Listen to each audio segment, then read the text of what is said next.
வணக்கம். கற்பது தமிழ் நிகழ்வில் குரலின் குரல் பகுதியில் தினந்தோறும் உங்களை சந்தித்துக் கொண்டிருக்கிறோம். மயில் இறகு மென்மையானது தானே அப்படின்னு சொல்லிட்டு நீங்கள் அளவுக்கு மீறி வண்டியில் ஏற்றிக்கிட்டே இருந்தால் அப்போவும் அச்சு முறிஞ்சிடும்.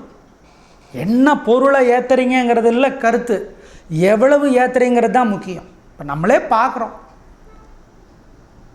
தேர்வு முடிவுகள் வெளிவருகிற காலகட்டத்தில் பல பேருடைய தற்கொலைகளை நம்ம செய்தித்தாளில் படிக்கிறோம்.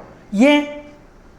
நம்ம பெற்றோர்கள் தங்களுடைய குழந்தைகளை நீ அப்படி தான் ஆகணும், நீ இந்த துறையில் தான் போகணும், நீ இவ்வளவு மதிப்பெண் வாங்கணும்னு போட்டு அவங்கள அவங்க மன சுமையை அதிகமாக்கிக்கிட்டே போகிறாங்க. அதை தாங்க முடியாமல் தற்கொலை பண்ணிக்கிறாங்க. அதுதான் தவறு அப்படின்னு உளவியல் நிபுணர்கள் சொல்லுகிறாங்க. ஏன்? பீலி பெய் சாகாடும் அச்சு இரும் அப்பண்டம் சால மிகுத்து பெயின். அளவுக்கு அதிகமாக நீங்கள் சும்மா இளைய தலைமுறை பாஷையில் சொன்னால், மொழியில் சொன்னால் நச்சு நச்சுன்னு நையி நையி நையின்னு சொல்லிக்கிட்டே இருக்கக்கூடாது. மருத்துவராக ஒரு தடவை சொல்லுங்கள், 2 தடவை சொல்லுங்கள், அழுத்தி சொல்லுங்கள். முடியலையா விட்டுட்டு போங்க. அதை விட்டுட்டு நீ மருத்துவர் ஆகியே தீரணும், இல்லைன்னா அப்படி இப்படின்னு போட்டு அழுத்திக்கிட்டே இருந்தோன்னா அவங்க எதிர்பார்த்த அளவு மதிப்பெண் வாங்க முடியாமல் போயிடுமோ அப்படிங்கிற பயத்தில் செத்து போயிடுறாங்க. ஏன்? இதுதான் பீலி பெய் சாகாடும் அச்சு இரும் அப்பண்டம் சால மிகுத்து பெயின். எனவே பெற்றோர்களுக்கு தெரியணும் எந்த அளவுக்கு குழந்தைகளை, மகளை அழுத்தலாம், எந்த அளவுக்கு தூண்டலாம், ரெண்டையும் சொல்லணும். நல்லா படி, மார்க் வாங்க முடியலையா பரவாயில்ல, வருத்தப்படாது. இது ஒன்று தான் வாழ்க்கையா? மருத்துவம் ஒன்று தான் வாழ்க்கையா? இந்திய ஆட்சி பணி ஒன்று தான் வாழ்க்கையா? இந்திய காவல்துறை பணி ஒன்று தான் வாழ்க்கையா? கிடையாது. யானை வாழ்கிற காட்டில் தான் எறும்பும் வாழுது, சிங்கம் வாழ்கிற காட்டில் தான் சிலந்தியும் வாழுது. அப்புறம் என்ன? சிங்கத்துக்கு மட்டும்தான் காடா? பீலி பெய் சாகாடு அச்சு இரும். ஆமாம், சும்மா போட்டு அவங்கள நச்சிக்கிட்டே இருந்தோம்னா அப்பண்டம் சால மிகுத்து பெயின். ஒரு அளவுக்கு மேலே போச்சுன்னா வண்டியே முறிஞ்சிரும். எங்களுக்கு தோன்றது இதுதான். அளவுக்கு மீறி பெற்றோர்கள் தங்களுடைய பையனை பொண்ணை நீ ஆயிடணும், நீ மருத்துவத்துறைக்கு தான் போகணும், குறிப்பாக அதில் தான் நம்ம பார்க்குறோம். அது என்னவோ வகை இதாக இருக்கட்டும், அதுதான் வாழ்க்கைன்னு போட்டு அவங்கள ரொம்ப தூண்டுனீங்கன்னா, அளவுக்கு மீறி தூண்டுனீங்கன்னா அது பிரச்சனையாயிடும். நம்ம எந்த அளவுக்கு தூண்டலாம் அப்படிங்கிறது நமக்கு தெரியணும். அதுக்கு உங்கள் பையன் யார், பொண்ணு யார், அவங்களுடைய மனநிலை என்ன, அவங்களுடைய புத்தியோட வலிமை என்ன, மனசோட வலிமை என்னங்கிறது உங்களுக்கு தெரியணும். அளவுக்கு மீறி பலூன் ஊதுனா வெடிச்சிடும். புஷ்கின் ஒரு கவிஞர் சொன்னார், பலூன் ஊதுனா வெடிச்சிருது, ஆனால் இயற்கை ஊதுகிற பலூன் பூவாக அழகாக வளர்கிறதுன்னார். அப்போ அது பலூனா மொட்டாங்கிறது நமக்கு தெரியணும். மொட்டை ஊதுனா புஷ்பமாக பூவாக விரியும், மலராக விரியும். பலூனை ஊதுனா விரியுமா? வெடிச்சிடும்.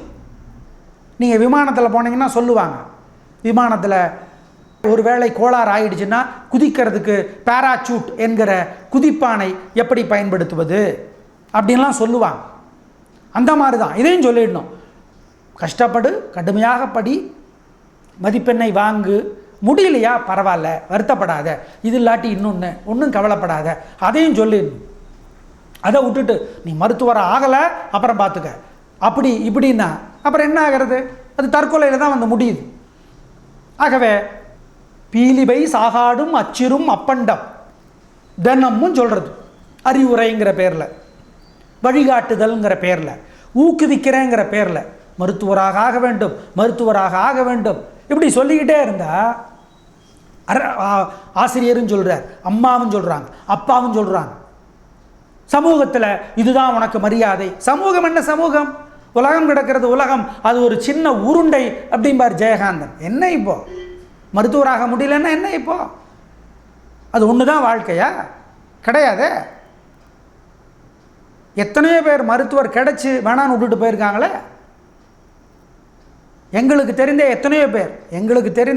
எத்தனையோ பேர் மாநிலத்திலேயே முதல் மதிப்பெண் பெற்று எனக்கு இந்த வேலை வேண்டாம் என்று சொல்லி விண்வெளி துறையை தேர்ந்தெடுத்து அதில் ஆராய்ச்சி நிபுணராக இருக்கிறார்கள் அமெரிக்காவில்.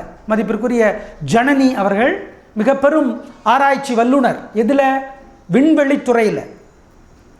அவருக்கு மருத்துவத்துறையிலேயே சென்னை மருத்துவக் கல்லூரியிலேயே முதல் பட்டியலேயே இடம் கிடைச்சது.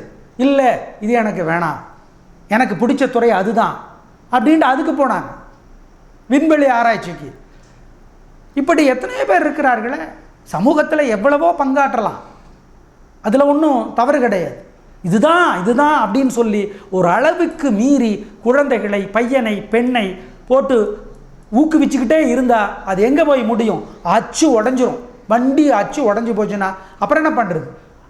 இல்லையே, அப்புறம் எல்லாம் முடிஞ்ச பிறகு நான் ஒன்றுமே சொல்லலைங்க, நல்லா படின்னு சொல்லுவேன், டாக்டர் ஆகணும்னு சொல்லுவேன், இவ்வளோ தான் நான் சொல்லுவேன்னா அது மயில் இறகு மாதிரி தான். ஆனால் அளவுக்கு மீறி போச்சுன்னா வண்டியை உடைச்சிரும். அதனால தான் சொல்கிறோம், இந்த பையில் கொஞ்சம் பணம் வச்சுருக்கோம், இன்னொரு பையில் கொஞ்சம் பணம் வச்சுருப்போம், உள் பையில் கொஞ்சம் பணம் வச்சுருப்போம். இந்த பை யாராவது எடுத்துகிட்டு போயிட்டால் இந்த பை பணத்தை பயன்படுத்திக்கலாம், இந்த பை பணம் தொலைஞ்சி போச்சுன்னா அந்த பை பணத்தை பயன்படுத்திக்கலாம்.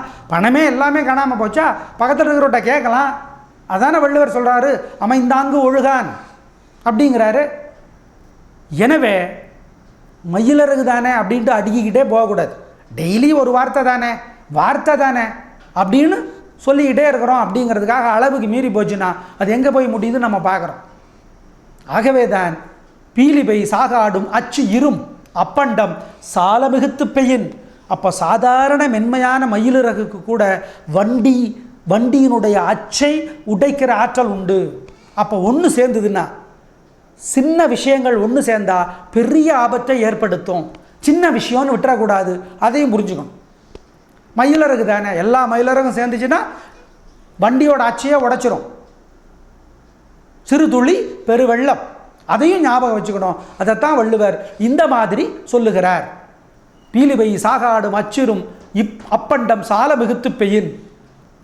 நாளை மறுபடியும் குரலின் குரல் பகுதிக்காக கற்பது தமிழ் நிகழ்விற்காக சந்திக்கலாம். நன்றி, வணக்கம்.